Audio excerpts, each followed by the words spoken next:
Cordiales salutations et bienvenue dans la première vidéo d'une petite série sur mon grand projet annuel. En Suède, nous avons un grand devoir, Gymnasia Alberta, abrévié GA. Cela remplace, en quelque sorte, le baccalauréat français. C'est un grand rapport d'une plusieurs dizaines de pages. Mon projet consiste en la comparaison de la vitesse de pousse du mycélium dans un substrat de grains de maïs, dans des environnements à température divergente. Le but est d'étudier si et de quelle façon la température impacte la qualité et la vitesse de pousse, ainsi que des risques de contamination du mycélium. Le pleurote bleu sera utilisé. Mon hypothèse étant que le mycélium ne poussera que de manière très limitée à température inférieure à sa condition idéale, étant dans l'échelle entre 10 et 26 degrés Celsius, selon Mushroom Mountain.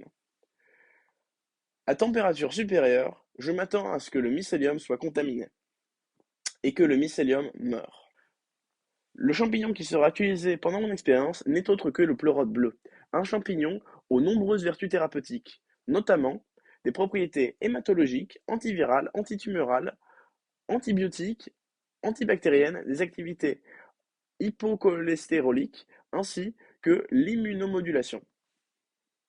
Le matériel suivant sera nécessaire pendant cette expérience: du mycélium en agar ou en spore, une base de substrat, de grains de maïs, de 2 kg, du café pour l'azote, 20 grammes, une casserole, une passoire, une cocotte minute, des bocaux, une seringue, de l'éthanol, du feu, du film d'aluminium et du scotch.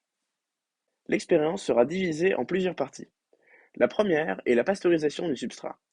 Le processus vise à limiter le risque de contamination ainsi qu'à favoriser la croissance du mycélium.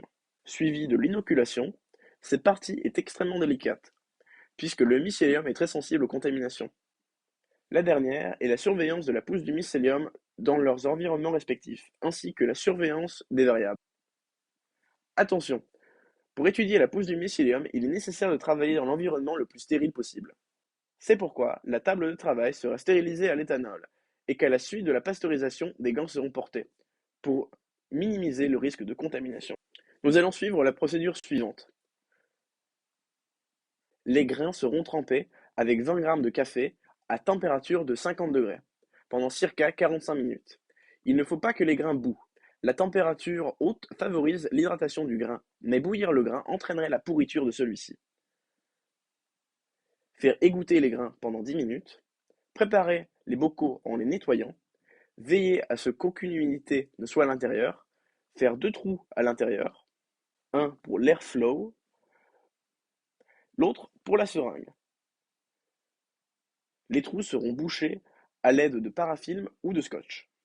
Les bocaux seront ensuite remplis avec 80% de grains, laissant 20% d'espace libre. Cet espace sera nécessaire pour pouvoir secouer ces bocaux lors de la colonisation. Les bocaux seront ensuite fermés et recouverts de film d'aluminium pour éviter que l'humidité ne pénètre les bocaux lors de la pasteurisation. La cocotte minute sera démarrée et la pression montera à 15 pounds per square inch, PSI, ou circa 100 000 pascal, soit une barre. La cocotte minute sera laissée chauffer pendant environ 1h45, à la suite de quoi la cocotte minute sera stoppée et laissera reposer au minimum pendant 12 heures.